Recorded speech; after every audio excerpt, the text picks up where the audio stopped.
હવે જોઈશું સમાચાર વિસ્તારથી। વલસાડ ડાંગ લોકસભા બેઠક પર ભાજપ કોંગ્રેસના ઉમેદવારનો પ્રચાર પૂરજોશમાં ચાલી રહ્યો છે। પ્રચાર દરમિયાન ભાજપ અને કોંગ્રેસ દ્વારા એકબીજા પર આક્ષેપો કરવામાં આવી રહ્યા છે। ભાજપના ઉમેદવાર ધવલ પટેલની વિરુદ્ધમાં ભાજપના જ કાર્યકર દ્વારા વારંવાર ફરતી કરવામાં આવતી પત્રિકાને લઈને રાજકારણ ગરમાયું હતું। તો હવે એવા સમયે સોશિયલ મીડિયામાં એક નકશો ફરી રહ્યો છે। આ ગૂગલ મેપ સાથે એવો પણ દાવો કરવામાં આવી રહ્યો છે કે કપરાડા તાલુકામાંથી એક મોટી નહેર પસાર થવાની છે। આ નહેરમાં આ વિસ્તારના અસંખ્ય આદિવાસીઓની જમીન પણ જશે અને લોકો ઘર અને જમીન વિહોણા થશે। ના માત્ર લોકો જ પરંતુ આ નહેરને કારણે ધારાસભ્ય જીતુભાઈ ચૌધરીનું ઘર પણ જઈ રહ્યું હોવાનું દાવો કરવામાં આવી રહ્યું છે। આમ સોશિયલ મીડિયામાં ફરતા થયેલા આ મેપ અને અફવાને કારણે મુદ્દો લોકોમાં ભારે ચર્ચાનું કેન્દ્ર પણ બન્યો છે।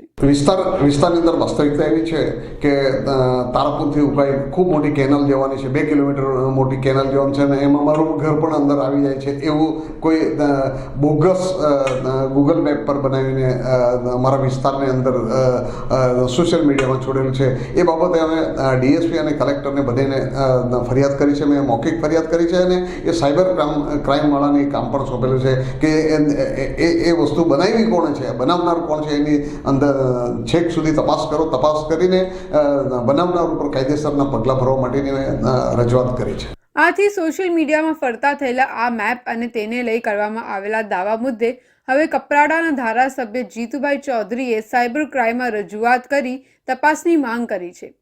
વધુમાં જીતુ ચૌધરીએ આવી અફવાઓ કોંગ્રેસ દ્વારા જ ફેલાવવામાં આવી રહી હોવાનો આક્ષેપ કર્યો છે। જો કે ભાજપ દ્વારા કરવામાં આવેલા આક્ષેપ મામલે કોંગ્રેસના ઉમેદવાર અનંત પટેલે આક્ષેપોનો ફગાવ્યા છે।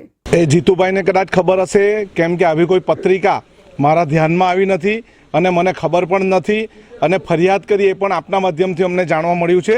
પરંતુ ચૂંટણી અને ચૂંટણીમાં કરેલા કામો અથવા તો લોકોના પ્રજાના પ્રશ્નોને વાચા આપવા રસ્તા પરથી લઈને વિધાનસભા સુધી રજૂઆતો ન કરી હોય એટલે કંઈક જુદા રસ્તે ગેરમાર્ગે લોકોને દોરવું એ એમનું કામ છે, એટલે એમણે એમનું કામ કર્યું હોય। ચૂંટણી જાહેર થાય ત્યારથી જ વલસાડ લોકસભા ઉમેદવારો વચ્ચે વારંવાર આક્ષેપો પ્રતિ આક્ષેપો થઈ રહ્યા છે અને લોકોને ગેરમાર્ગે દોરવા પ્રયાસ થઈ રહ્યો છે।